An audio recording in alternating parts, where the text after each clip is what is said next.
हर हर महादेव। अखिलेश यादव जी जो हमारे देश के यशस्वी प्रधानमंत्री श्री नरेंद्र मोदी जी के बारे में शर्मनाक बयान दे रहे हैं, उसके पीछे कारण क्या है अगर आप लोगों को नहीं पता है तो मैं बताता हूं कि मेरे मोदी जी के हो, मेरे मोदी जी के हो, मेरे मोदी जी के जैसा पीएम नहीं, मेरे मोदी जी के जैसा पीएम नहीं।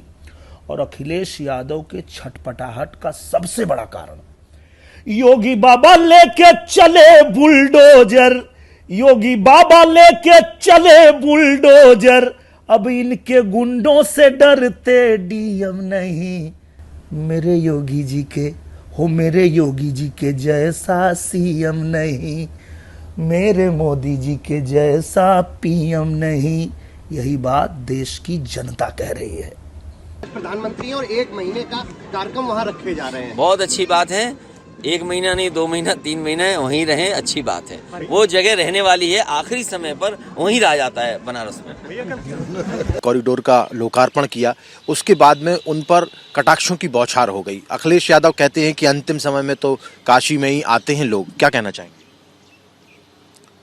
एक अमर्यादित और स्तरहीन टिप्पणी है ये। मैं ये मानता हूँ कि काशी धरती पर मानव सभ्यता की सबसे प्राचीन नगरी है, और जो वोट की तराजू पर तोलने वाले ये लोग हैं, उनको इस बात का एहसास इसलिए नहीं होगा कि माता अहिल्याबाई के बाद काशी का जीर्णोद्धार और उसको विस्तार देने का काम आदरणीय प्रधानमंत्री जी ने किया है। जो आक्रांता थे उनने उसको धूल दूषित किया है, उनने भवन गिराए थे, ये भावनाओं को आहत कर रहे हैं। पर ये भूलना नहीं चाहिए जो उसी परंपरा के लोग हैं। यहाँ इस देश में भवन बनते थे शताब्दियों पहले जब मुगल हुआ करते थे, लेकिन कारीगरों के हाथ काट दिए जाते थे। लेकिन ये प्रधानमंत्री हैं, ये भारतीय संस्कृति के प्रतीक हैं कि जिनने उस भव्यता को बनाया, उन पर पुष्प वर्षा प्रधानमंत्री ने की, उनके साथ भोजन किया। ये फर्क अखिलेश यादव जैसे लोगों को कभी नहीं दिखेगा, क्योंकि ये आक्रांताओं को और हाथ काटने वालों को संबल देने वाले लोग। मायावती कहती हैं कि ऐसे लोकार्पण से वोट नहीं बढ़ा करते, वोट बैंक नहीं बढ़ा करता।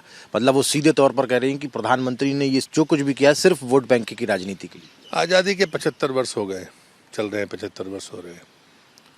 चुनाव आज़ादी के बाद शुरू हुए हैं देश में, थोड़े पहले नॉमिनेशन शुरू हुए थे जब अंग्रेज थे। लेकिन ये जो हमारी जिजीविषा है, जो हमारी सामर्थ्य है संस्कृति की, ये शताब्दियों पुरानी है, और इसलिए ये उनको समझ में नहीं आएगा।